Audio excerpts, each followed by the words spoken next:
안녕하세요. 이 시간에 라디오를 켜신 여러분, 오늘도 여기까지 오시느라 애쓰셨습니다. 지금 창밖이 어둡든 밝든 마음에는 각자 저마다의 날씨가 있지요. 오늘은 그 마음의 날씨가 조금 무겁게 내려앉은 분들과 함께 걷겠습니다. 오늘은 사별 이야기입니다. 사랑하는 사람을 먼저 보내고 남겨진 사람이 하루를 이어가는 일. 말로는 짧지만 삶으로는 아주 길고 깊은 시간입니다. 사별을 겪고 나면 시간이 이상해집니다. 달력은 넘어가는데 내 마음은 한 장면에 오래 머뭅니다. 어떤 날은 괜찮은 것 같다가도 문득 어떤 냄새 하나, 어떤 음악 한 소절, 어떤 옷깃의 촉감 하나에 가슴이 툭 꺼집니다. 그리고 그 순간 사람들은 자주 자기 자신에게 묻습니다. 나는 왜 아직도 이럴까? 그런 질문이 올라올 때 오늘은 이렇게 바꿔서 말해보셔도 좋겠습니다. 내가 그만큼 사랑했구나. 오늘 소개할 사연이 한 통 있습니다. 이름은 밝히지 말아달라고 하셔서 이 방송에서는 영꽃님이라고 부르겠습니다. 영꽃님, 마음이 허락하시면 지금 이 목소리를 잠시 곁에 두어주세요. 그리고 비슷한 길을 걷는 분들도 오늘은 혼자가 아니시라는 걸 알아주셨으면 합니다. 사연을 읽겠습니다. 저는 60대 후반 여자입니다. 남편이 떠난 지 1년 8개월이 됐습니다. 주변에서는 이제 좀 괜찮아졌겠다고 말합니다. 저도 네, 괜찮아요 하고 웃습니다. 그런데 집에 들어가 문을 닫으면 마음이 무너집니다. 옆자리, 식탁 맞은편, 신발장 앞, 욕실 거울 앞 남편이 있었던 자리가 자꾸 눈에 밟힙니다. 남편은 아픈 티를 잘 안 냈습니다.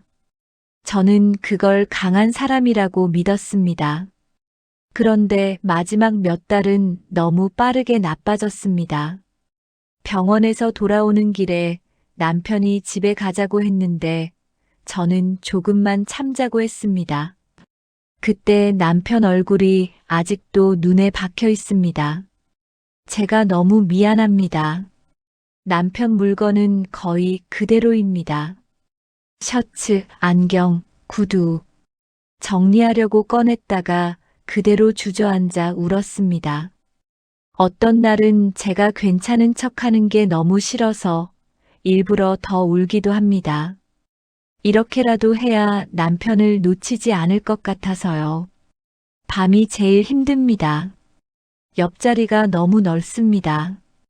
TV를 켜도 소용이 없고 라디오를 켜면 더 눈물이 나기도 합니다. 저는 어떻게 살아야 할까요? 남편을 잊고 싶지는 않습니다. 그런데 이대로는 제가 너무 고장 나버릴 것 같습니다. 영꽃님 사연을 읽는 동안 숨을 몇 번 고르게 됩니다. 남편분이 집에 가자라고 했던 그 순간, 조금만 참자라고 했던 그 순간, 그 장면은 시간이 지나도 잘 지워지지 않습니다. 장면이라는 건 달력처럼 넘어가지 않고 사진처럼 박혀 있다가 마음이 약해질 때 불쑥 튀어나옵니다. 영꽃님께 먼저 말씀드리고 싶습니다. 영꽃님이 지금 겪고 있는 것은 이상한 일이 아니라 너무나 자연스러운 마음의 반응입니다. 겉으로는 웃다가도 문을 닫는 순간 무너지는 것, 물건을 정리하려다 주저앉는 것, 밤이 유독 무너지는 것, 때로는 울음을 붙잡아 두는 것. 이건 약해서가 아니라 사랑이 깊어서 생기는 일입니다. 사별 뒤의 마음은 슬픔 하나만 있는 게 아니라 여러 감정이 한꺼번에 겹쳐옵니다. 슬픔 옆에 후회가 붙고 후회 옆에 죄책감이 붙고 죄책감 옆에 분노와 억울함이 번갈아 나타납니다. 그러다 문득 아무 의미도 없는 것처럼 공허해지기도 합니다. 그래서 사별의 고통은 슬픈 사건이라기보다 마음 전체가 흔들리는 시간에 가깝습니다. 영꽃님이 사연에서 이렇게 말씀하셨지요. 남편을 잊고 싶지는 않습니다. 이 문장을 아주 소중하게 들었습니다. 왜냐하면 사별을 겪는 많은 분들이 있는 게 목표라고 오해하시기 때문입니다. 하지만 있는 게 목표가 되면 마음은 자꾸 자기 자신을 벌주게 됩니다. 웃으면 배신 같고, 밥을 잘 먹으면 미안하고, 잠을 자면 죄 짓는 것 같고요. 그러면 남겨진 사람은 살아가는 일이 아니라 벌을 받는 일이 됩니다. 사별의 길에서 우리가 찾는 건 있는 법이 아니라 사랑을 지키는 법입니다. 다만 그 사랑이 죄책감과 결합해서 내 마음을 찌르지 않도록, 사랑이 내 삶을 망가뜨리지 않도록 사랑의 방향을 조금씩 바꿔가는 겁니다. 아주 천천히요. 여기서 잠시 숨을 한번 같이 쉬어보겠습니다. 지금 당장 마음이 정리되지 않아도 괜찮습니다. 숨은 정리되지 않은 마음에게도 들어오고 나갑니다. 코로 천천히 들이마시고요. 입으로 길게 내쉽니다. 한 번 더 들이마시고 내쉽니다. 좋습니다. 지금 이 숨은 슬픔을 없애기 위한 숨이 아니라 슬픔 속에서도 내가 무너지지 않기 위한 숨입니다. 영꽃님 사연을 들으며 떠오르는 이야기가 있습니다. 불교에서 자주 전해지는 일화인데요. 오늘은 아주 쉬운 말로 마치 예시이야기처럼 들려드리겠습니다. 오래전 한 어머니가 있었습니다. 아들을 잃고 너무 괴로워서 아이를 품에 안고 이 집 저 집 다니며 말했습니다. 이 아이를 살릴 약을 주세요. 사람들은 어머니가 너무 안타까워서 한 분에게 가보라고 했습니다. 어머니는 그분께 매달렸습니다. 제 아이를 살려주세요. 그때 이렇게 말씀하셨다고 하지요. 좋다. 약을 구해주겠다. 다만 조건이 있다. 한 번도 죽음이 없었던 집에서 겨자씨를 한 줌 받아오너라. 어머니는 희망을 품고 마을을 돌아다녔습니다. 그런데 어느 집에 가도 죽음이 없었던 집은 없었습니다. 어떤 집은 아버지를 먼저 보냈고, 어떤 집은 어머니를 먼저 보냈고, 어떤 집은 자식을 먼저 보냈습니다. 어머니는 그제서야 알게 됩니다. 나만 이런 게 아니구나. 그리고 아이를 땅에 묻고 돌아왔다고 합니다. 이 이야기의 핵심은 참아라가 아닙니다.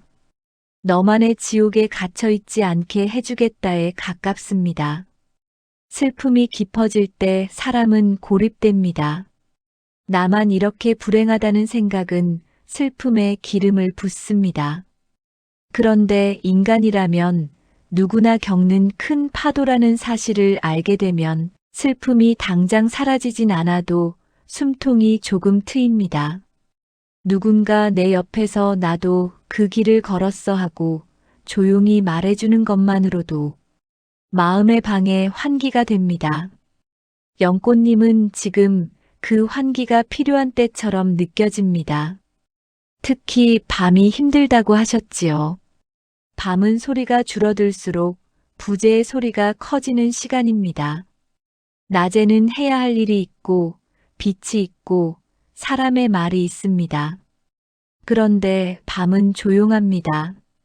그 조용함이 빈자리를 더 크게 들리게 합니다. 영꽃님 사연 속에서 가장 마음이 아픈 대목은 그 장면입니다. 남편분이 집에 가자라고 했는데 조금만 참자라고 했던 말. 그 말이 떠오를 때마다 죄책감이 마음을 재판대에 세웁니다. 하지만 그때는 남편분을 괴롭히려던 게 아니라 살리려던 겁니다. 더 해보고 싶었던 겁니다. 사별 뒤의 죄책감은 종종 사랑의 모양입니다. 현실은 한 사람의 선택 하나로만 결정되지 않습니다. 병의 흐름, 몸의 조건, 시간의 우연, 의료의 한계, 수많은 요인이 겹쳐집니다. 불교에서는 이런 걸 인연이라고도 말하지만 어렵게 받아들이지 않으셔도 됩니다. 쉽게 말하면 이렇습니다. 사람이 다 책임질 수 없는 일이 있습니다. 연꽃님 한 사람의 말이 전부를 결정했다고 단정하는 건 연꽃님에게 너무 잔인한 판결입니다. 그래서 죄책감이 올라올 때 마음속에서 딱 한 문장만이라도 바꿔보셨으면 합니다. 그때의 나는 그때의 내가 가진 힘만큼 했다. 이건 변명이 아닙니다. 사실에 가까운 인정입니다. 인간은 다 알 수 없고 다 막을 수 없습니다. 그런데 죄책감은 우리에게 완벽하라고 요구합니다. 그 요구를 받아들이면 남겨진 사람은 매일 자기를 벌주며 살게 됩니다. 남편 물건을 그대로 두고 계신 것도 이해됩니다. 물건은 물건이 아니라 관계의 흔적이기 때문입니다. 셔츠 한 장에도 체온이 남아있고, 안경에는 시선이 남아있고, 구두에는 함께 걸었던 시간이 남아있습니다. 정리하는 순간 남편분이 정말로 사라질 것 같아서 마음이 덜컥 내려앉는 겁니다. 하지만 중요한 이야기가 하나 있습니다. 정리는 사랑을 지운다가 아니라 내가 숨 쉴 자리를 만든다가 될 수도 있습니다. 다만 타이밍과 방식이 필요합니다. 상처가 아직 벌겋게 살아있을 때 억지로 건드리면 더 크게 터집니다. 그래서 당장 정리하세요라고 말하지 않겠습니다. 대신 마음이 조금 견딜 수 있을 때 아주 작은 변화부터 시작해 보시면 좋겠습니다. 버리기가 아니라 자리 바꾸기부터입니다. 예를 들어 안경을 치우는 게 아니라 놓여 있는 자리를 아주 조금만 옮겨보는 겁니다. 서랍 맨 앞에서 한 칸 뒤로, 눈에 닿는 자리에서 조금 덜 닿는 자리로. 이 작은 이동은 마음에게 이렇게 말합니다. 당신을 버리는 게 아니라 내가 숨 쉴 틈을 만드는 중이다. 사별 이후에 필요한 건 큰 결심이 아니라 작은 숨구멍입니다. 숨구멍이 생기면 사람이 살 수 있습니다. 일부러 더 울기도 한다고 하셨지요. 그 울음에는 이런 말들이 섞여 있습니다. 나는 괜찮은 척하고 싶지 않다. 나는 이 슬픔을 지우고 싶지 않다. 나는 당신을 놓치고 싶지 않다. 울음은 약함이 아니라 마음이 정직하다는 증거일 때가 많습니다. 다만 울음이 끝없이 길어져서 나를 삼켜버릴 때는 울음에도 그릇이 필요합니다. 그릇은 거창한 게 아닙니다. 울기 전에 아주 조용히 시간을 정하는 겁니다. 오늘은 이 노래 한 곡이 끝날 때까지만. 오늘은 10분만. 이렇게 하면 울음이 끝나지 않는 늪이 아니라 지나가는 파도가 됩니다. 파도는 올 수 있습니다. 다만 집이 떠내려가지 않게 둑을 조금 쌓는 거지요. 밤 이야기로 다시 돌아가겠습니다. 밤에 가장 힘든 건 옆자리의 넓음입니다. 그 넓음이 사람을 아프게 합니다. 이럴 때 많은 분들이 소리를 켭니다. 하지만 소리가 끝난 뒤에 더 쓸쓸해지기도 합니다. 그래서 밤에는 생각을 해결하려고 애쓰지 않는 것이 중요합니다. 밤에 마음은 피곤하고 외롭고 몸이 차갑고 숨이 얕습니다. 그런 마음이 내리는 결론은 대개 극단적입니다. 나는 끝났어. 나는 고장났어. 나는 못 살아. 하지만 그건 사실이라기보다 밤의 마음입니다. 밤의 마음에게 인생의 결론을 맡기지 마셔야 합니다. 밤에는 결론 대신 절차를 밟아보시면 좋겠습니다. 물이 있으면 물을 한 모금 드시고 이불을 조금 더 덮어 몸을 따뜻하게 하고 불을 아주 약하게라도 켜서 방의 어둠을 덜어내고 그리고 가슴에 손을 얹고 이렇게 말해보는 겁니다. 지금은 밤이라서 더 아프다. 내일 아침에 나는 조금 다를 수 있다. 이 말이 밤의 마음을 현실로 다시 데려옵니다. 현실로 돌아오면 통증이 완전히 사라지진 않아도 견딜 수 있는 크기로 낮아질 때가 있습니다. 불교의 한 단어를 아주 쉽게 풀어보겠습니다. 무상이라는 말이 있습니다. 항상 같은 것은 없다는 뜻이지요. 이 말을 차갑게 느끼는 분들도 계십니다. 그럼 사랑도 변하나요? 맞습니다. 사랑도 변합니다. 하지만 사랑이 사라진다는 뜻이 아닙니다. 사랑의 모양이 변한다는 뜻에 가깝습니다. 지금의 사랑은 슬픔과 죄책감과 함께 붙어 있는 모양입니다. 그래서 아픕니다. 시간이 지나면 사랑이 죄책감에서 조금씩 떨어져 나와 그리움과 따뜻함에 더 가까운 모양으로 변할 수 있습니다. 이 변화는 억지로 만들 수는 없지만 길을 내줄 수는 있습니다. 그 길을 내주는 태도가 자비입니다. 자비는 거창한 단어가 아닙니다. 아주 쉽게 말하면 나를 함부로 대하지 않는 마음입니다. 사별을 겪은 분들은 종종 자기에게 너무 잔인해집니다. 남에게는 따뜻한 말 잘 해주면서 자기에게는 아주 차가운 말을 합니다. 너 때문에 그랬어. 너는 왜 이것도 못했어. 너는 왜 아직도 이래. 이 말들은 마음을 더 고장냅니다. 그래서 오늘은 이렇게 바꿔 말해보셨으면 합니다. 많이 애썼다. 너는 참 외로웠겠다. 너는 그만큼 사랑했구나. 이 말들은 마음을 버릇없게 만드는 게 아니라 마음을 살리는 말입니다. 마음이 살아야 슬픔도 견딜 힘이 생깁니다. 저는 어떻게 살아야 할까요? 이 질문에는 이런 뜻도 숨어 있습니다. 내가 살아도 될까요? 내가 살아가면 배신하는 건 아닐까요? 내가 웃으면, 내가 밥을 먹으면, 내가 잠을 자면 있는 건 아닐까요? 여기서 분명히 말씀드리고 싶습니다. 웃는 건 배신이 아닙니다. 밥 먹는 건 배신이 아닙니다. 잠드는 건 배신이 아닙니다. 살아가는 건 배신이 아닙니다. 사랑은 대개 남겨진 사람이 벌을 받으며 살기를 원하지 않습니다. 대부분의 사랑은 이렇게 말합니다. 밥은 먹어. 몸 망가지면 안 돼. 살아. 남편분이 연꽃님에게 남긴 것 중에서 물건 말고 마음으로 남긴 것이 있다면 무엇이 떠오르실까요? 말투, 손, 웃음, 부르던 호칭, 밥상에서의 습관, 계절을 맞이하던 태도, 무엇이든 좋습니다. 떠난 사람의 사랑은 남겨진 사람 안에서 다른 방식으로 계속 움직일 수 있습니다. 남편분이 늘 밥 먹었어? 하고 챙겨주던 분이라면 오늘부터는 스스로에게 그렇게 물어보는 겁니다. 나 밥 먹었니?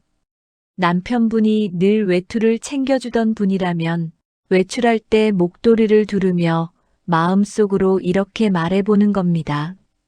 당신처럼 내가 나를 챙긴다. 이건 대신하는 게 아닙니다. 그 사랑이 돌봄이라는 형태로 이어지게 하는 겁니다. 사별 이후의 연결은 이런 방식으로도 가능합니다. 오히려 이런 연결이 남겨진 사람을 살립니다. 사별의 슬픔은 파도처럼 옵니다. 어떤 날은 작은 파도고 어떤 날은 큰 파도입니다. 파도가 온다고 해서 나는 다시 처음으로 돌아갔다라고 생각하지 않는 것이 중요합니다. 슬픔은 직선으로 줄어들지 않습니다. 슬픔은 왔다 갔다 하면서 모양을 바꿉니다. 어떤 날 크게 무너진다고 해서 그동안의 시간이 헛된 게 아닙니다. 그건 오늘의 파도가 큰 날인 겁니다. 그럴 때는 슬픔이 지나갈 자리를 내어주는 것이 도움이 됩니다. 슬픔이 올 때 마음속으로 이렇게 말해보세요. 아, 슬픔이 왔구나. 아, 오늘은 그리움이 큰 날이구나. 아, 오늘은 죄책감이 올라오는 날이구나. 이렇게 이름을 붙여주면 슬픔이 나를 통째로 삼키기보다 내 안을 지나가는 감정으로 조금씩 정리됩니다. 감정이 정리되면 통증이 조금 낮아질 때가 있습니다. 이제부터는 아주 작게 오늘부터 가능한 것을 이야기해 보겠습니다. 거창한 목표는 필요 없습니다. 거창한 목표는 오히려 사람을 더 지치게 합니다. 사별을 겪은 분에게 평생은 너무 큽니다. 오늘은 오늘만이면 됩니다. 오늘의 한 끼, 오늘의 한 번의 숨, 오늘의 한 번의 잠. 그런 것들이 쌓여서 길이 납니다. 잠들기 전에 해볼 수 있는 아주 작은 방식이 하나 있습니다. 1분 인사입니다. 종교가 있어도 되고 없어도 됩니다. 사진 앞이어도 되고 마음속이어도 됩니다. 그냥 이렇게 말해보는 겁니다. 오늘도 생각났어요. 오늘은 낮에 잠깐 괜찮다가 밤에 무너졌어요. 보고 싶어요. 그리고 마지막에 꼭 한 문장을 붙여보세요. 그래도 저는 오늘 밥은 먹을게요. 또는 저는 오늘 잠은 자볼게요. 이 마지막 문장은 떠난 분에게 드리는 인사이면서 동시에 남겨진 나에게 주는 허락입니다. 허락이 있어야 사람이 삽니다. 아침에는 더 간단하게 할 수 있습니다. 눈을 뜨면 세수하기 전이라도 좋습니다. 창문을 아주 조금만 열고 바깥 공기를 한번 들이마셔 보세요. 그리고 속으로 이렇게 말해보는 겁니다. 오늘은 오늘만.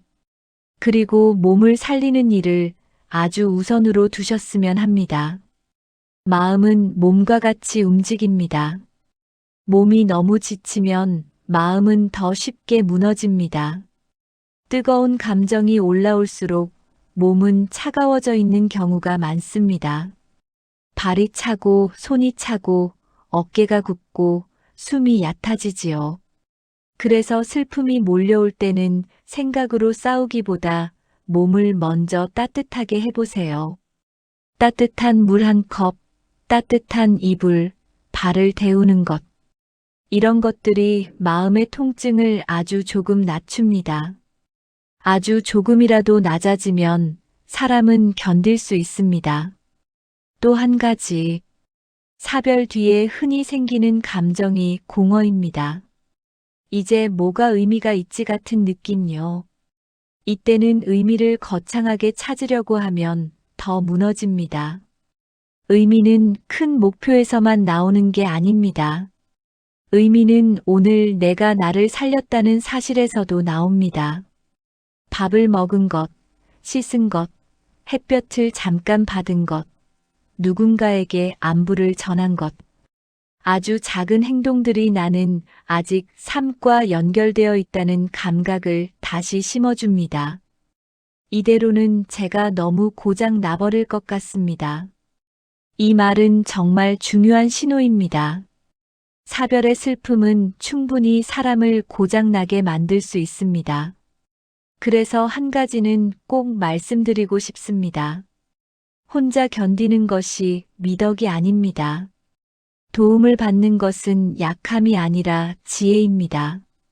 잠이 계속 무너지고 식사가 무너지고 몸이 너무 쇠약해지고 마음이 사라지고 싶다 쪽으로 자꾸 기울어지면 그때는 꼭 누군가의 손을 잡으셔야 합니다. 가까운 가족이나 친구에게 요즘 밤이 너무 힘들다라고 말해보세요. 상담을 받아도 좋고 병원에서 도움을 받아도 좋습니다. 마음의 고통도 치료가 필요한 고통입니다. 그리고 만약 위급한 순간이 오면 110이나 119 같은 긴급 도움을 바로 요청하셔야 합니다. 남겨진 여러분의 생명은 지금 이 순간에도 너무 소중합니다. 이제 마음을 조금 더 부드럽게 해주는 말들을 조용히 얹어보겠습니다. 외우지 않으셔도 됩니다. 마음이 힘들 때 그냥 한 문장만 건져가시면 됩니다. 내가 아픈 건 사랑했기 때문이다. 나는 있는 게 아니라 다른 방식으로 사랑하고 있다. 지금은 밤이라 더 아프다. 오늘은 오늘만 살아도 된다. 나는 쉬어도 된다. 이 문장들은 슬픔을 없애는 주문이 아닙니다. 슬픔 속에서 내가 무너지지 않게 하는 지팡이 같은 문장입니다. 어떤 분들은 떠난 사람의 이름을 말하는 것도 두려워합니다. 이름을 부르면 더 아플 것 같아서요. 그런데 어떤 날은 이름을 부르는 게 오히려 숨통이 되기도 합니다. 이름은 그 사람을 다시 데려오는 게 아니라 내가 그 사람을 사랑했다는 사실을 인정하는 일이니까요. 오늘 밤 혹은 내일 낮 마음이 허락하는 순간에만 아주 조용히 마음속으로만 불러보셔도 좋겠습니다. 여보, 당신, 엄마, 아버지, 우리 아들, 우리 딸, 그리고 이어서 이렇게 말해보세요. 보고 싶어. 그 다음에 마지막으로 한 문장만 더. 그래도 나는 오늘을 살아볼게. 이 문장이 어렵게 느껴지면 이렇게 바꾸셔도 됩니다. 나는 오늘만. 연꽃 이야기 하나를 조용히 꺼내봅니다. 연꽃은 진흙에서 핍니다. 진흙이 없으면 연꽃도 없습니다. 사별은 진흙 같은 시간입니다. 마음이 탁해지고 몸이 무겁고 세상이 낯설어집니다. 그런데 진흙 속에서 연꽃이 피듯이 이 아픈 시간 속에서도 아주 작은 새순 같은 변화가 생길 때가 있습니다. 남의 슬픔이 더 보이고 사소한 친절에 마음이 움직이고 하루의 햇빛이 더 귀하게 느껴지고 말 한마디의 온도가 얼마나 중요한지 알게 됩니다. 슬픔을 좋다고 말하려는 게 아닙니다. 다만 인간의 마음은 가장 아픈 자리에서 가장 따뜻한 씨앗이 자라기도 한다는 사실을 조심스럽게 말씀드리는 겁니다. 미안함만이 전부가 되지 않았으면 합니다. 물론 미안함이 올라오는 날이 있습니다. 하지만 미안함이 전부가 되면 오랜 사랑이 너무 좁아집니다. 그 사랑은 미안함보다 더 많은 것들을 담고 있었을 겁니다. 함께 웃었던 날, 함께 먹었던 밥, 함께 걷던 길, 말없이 손잡던 시간. 그러니 미안함이 올라올 때마다 이렇게 한 번만 덧붙여 보세요. 미안해. 그리고 고마워. 고마움이 붙으면 사랑이 다시 넓어집니다. 미안함만 있으면 사랑이 죄가 되지만 고마움이 함께 있으면 사랑이 삶이 됩니다. 이제 마무리로 가겠습니다. 사별은 끝이 아니라 관계의 형태가 바뀌는 시간입니다. 떠난 분은 내 곁에 없지만 떠난 분의 사랑은 내 안에서 다른 방식으로 남아 움직일 수 있습니다. 그 사랑이 죄책감이 아니라 돌봄이 되게, 벌이 아니라 숨이 되게, 오늘은 아주 작은 것 하나만 해보시면 좋겠습니다. 물 한 모금, 이불을 조금 더 덮는 일, 창문을 열고 숨 한 번, 잠들기 전 1분 인사, 그리고 무엇보다 내 마음을 함부로 때리지 않는 말 한마디. 이제 조용히 마음을 모아보겠습니다.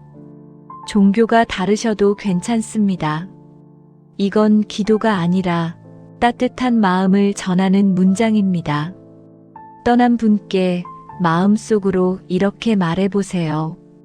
편안하시길, 고통 없으시길, 제가 그리워합니다.